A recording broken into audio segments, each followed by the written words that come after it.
Hi, my name is Ryan Goodmanson. And I'm Alex Kolpinski, and this is the Tailwind Flash Briefing.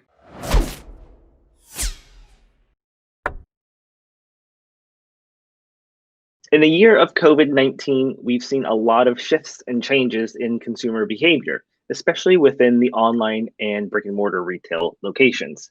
And this past weekend has been no different, with in person visits to stores, which typically see its highest volumes, dropping by about 50%.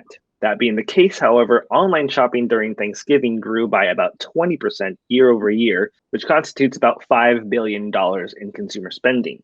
Black Friday was similar, with a 20% increase over last year's Black Friday online spending, amounting to about $9 billion total. The interesting thing here, however, is in the general small business industry, which saw itself a 30% increase year over year, beating that 20% margin. And I think this speaks really specific to the way that consumers are looking towards and interacting with small businesses in their communities. While the nation continues to be on some form of lockdown and people are going to their stores online e-commerce platform to look at products or to purchase. And it speaks heavily towards those companies, small and large, that invested pretty heavily into their e-commerce platforms. At the end of the day, this is all really great news for brands, but should be taken with a grain of salt just because a lot of these trends and a lot of these improvements are indicative of that K-shaped recovery, where it might not be totally indicative of the prosperity of the nation today. So, if you're a small business out there who wasn't necessarily in a position to take advantage of this big push to e commerce shopping and will probably continue in the future, what are some of the things that they might be able to do now to take better advantage moving forward? I think if you haven't already invested in some shape or form in some kind of e-commerce platform and you do have a small business, there's a lot of great opportunities, free to substantially larger fees, that you can do to start getting your foot in the door. Something as simple as putting up a Facebook Marketplace store or an Etsy store to showcase some of your products, some of your items.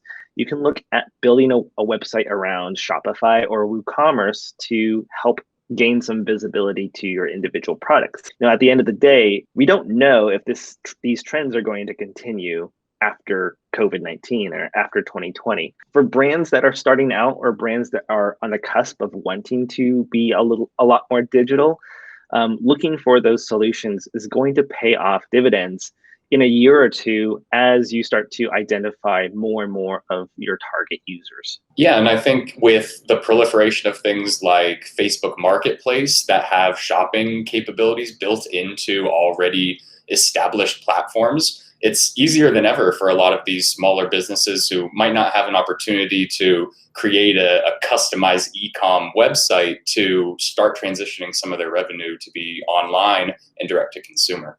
Well, based on the amount of things I've purchased on Amazon this year, I can't personally see this trend going anywhere but in the same direction.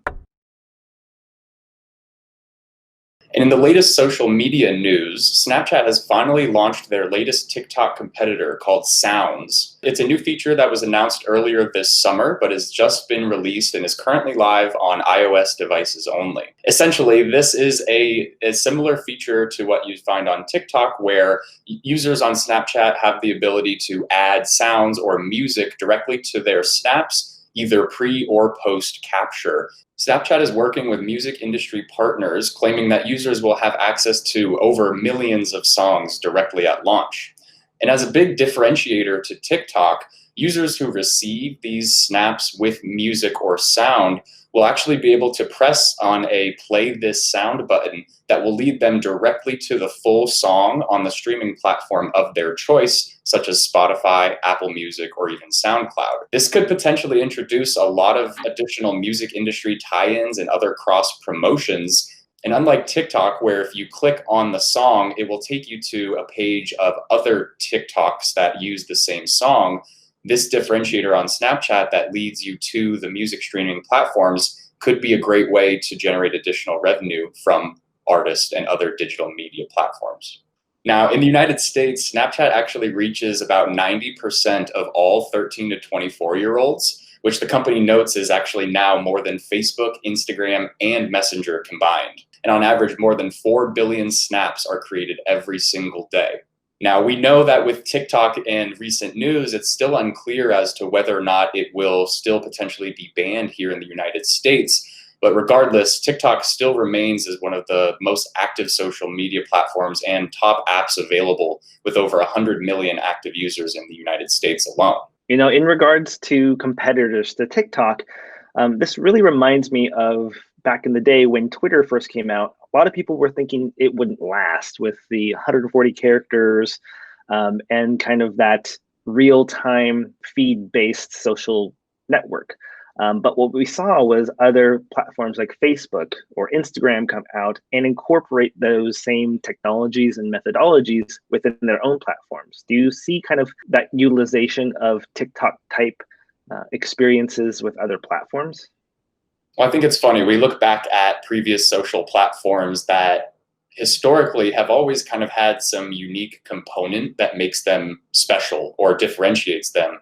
Nowadays, you have a revolutionary idea like a disappearing image that Snapchat introduces, or a short video clip set to music that TikTok has really proliferated.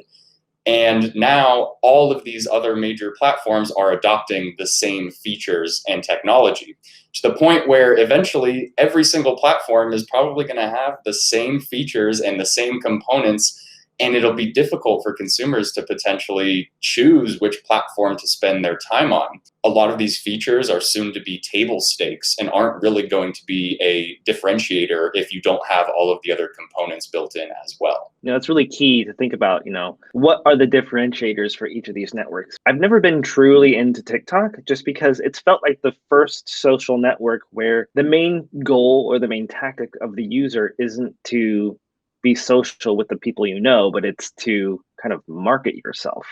And that takes me down kind of a gray or black hole where it's kind of a new form of, instead of social, it's like a new YouTube where people can consume entertaining things. So do you see a trend where social media and social networks shift away from that communication aspect and the social element of it into more of a entertainment purpose? When you see the rise of popularity from social influencers, I think it really inevitably is going to continue in that direction. I think you might find dual purpose in a lot of these social platforms where folks might go there to market themselves more extensively, but others might still rely on some of the more personal network type sharing. And hopefully the platforms will be able to keep up with both of those dual needs of the consumers and be able to provide a one-size-fits-all solution. One thing is for certain, though, all of these new features and every new user that's added to these platforms is just going to be increasing the revenue and monetization opportunity for these companies, as well as opportunities for additional ad placements to provide even more exciting user experiences. Well, I'm Ryan Goodmanson. And I'm Alex Kolpinski. Thanks for tuning in to this week's episode of the Tailwind Flash Briefing, and be sure to keep an eye out for the next episode.